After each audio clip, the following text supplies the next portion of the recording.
Were you told that you had to talk to me? No. Oh no, you're just being nice. Yeah.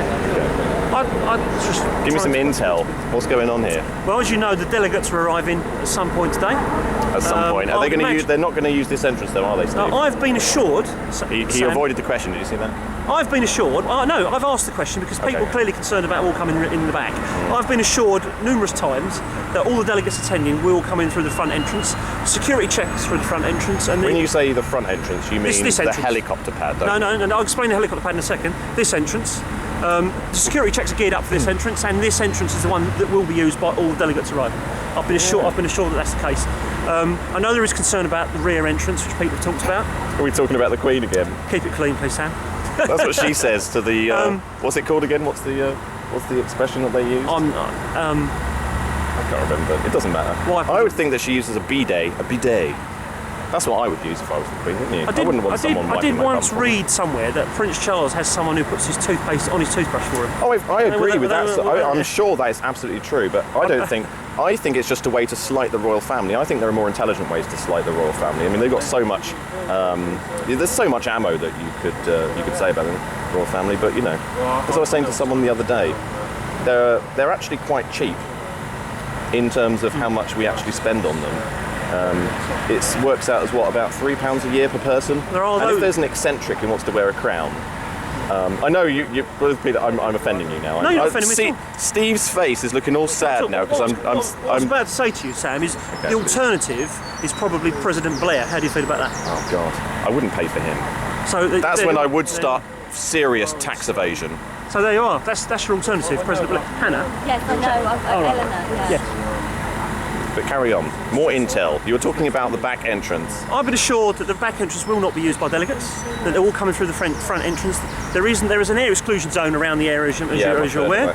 So there will be no delegates arriving by air. The only aircraft around which you've seen buzzing about, I'm sure, is the police helicopter, which is the yellow and black aircraft you see, or yellow and dark blue aircraft you see.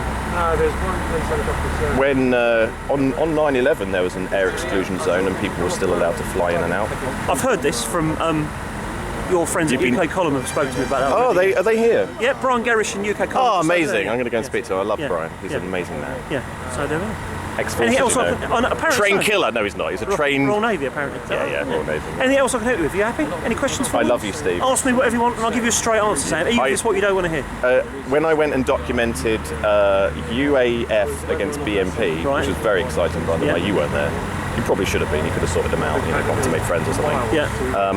A man from the UAF informed me that liaison police officers have, in fact, in court, been proven to be evidence gatherers.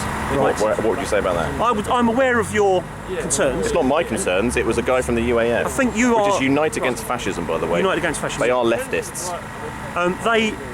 You are confusing, and it's a widely held confusion between liaison officers and forward intelligence officers, who I think the probably people he's referring to. Because they both wear blue, don't they? Well, we wear a light blue, and they wear a darker blue. Okay. So I can understand where that confusion arrives. The guys out the front with the orange lapels were evidence gatherers as well? Yes, but they're not deployed in role. The agreement, the ethos we've come to with the people that organise this event today is that if a decision is taken to deploy evidence gatherers, we will let the people know that we've been liaising with that decision is imminent, and we'll give them an opportunity to try and sort out whatever the problem is before that decision is made. So they will be told that we are considering doing that should that situation arise. But I'm very hopeful. You work for Hertfordshire, by the way. I'm Hertfordshire Constabulary, yeah. You know Andy Bliss? It's Chief Constable. He's your big governor, isn't he? He's the Chief Constable, yes. There's a bit of a storm brewing with him, you know. There's some evidence appearing that possibly he might have been lobbying illegally back in 2009. I'm not going to tell you any more. That's for later on. I'm sure that'll be investigated and dealt with appropriately. Maybe you, Steve, could do the arrest. Look at that face. Let's see where we go with that, eh, Sam? Yeah. Thank you, Steve. You're amazing. I love you. I'm happy to answer any questions you've got. Yeah. Hope you have a good weekend here, and I'm trying to be as honest and as straight and as transparent. Ask me a question. Oh, I am. And I'll tell you. I'll tell you straight. Since I became an internet celebrity, right, lots of people have tried to give me money. Have you? like donations and stuff like that. Right. I've turned them all down. They weren't Bilderberg sponsored people, were they? Well, no, I just turn it all down. Okay. I value my independence. You're not being paid by Barclays Bank as a kind of No, insider or anything like that. the legislation says that as long as I'm not making profit, I'm a lot more free as a journalist. I can't be sued for anything. It's great.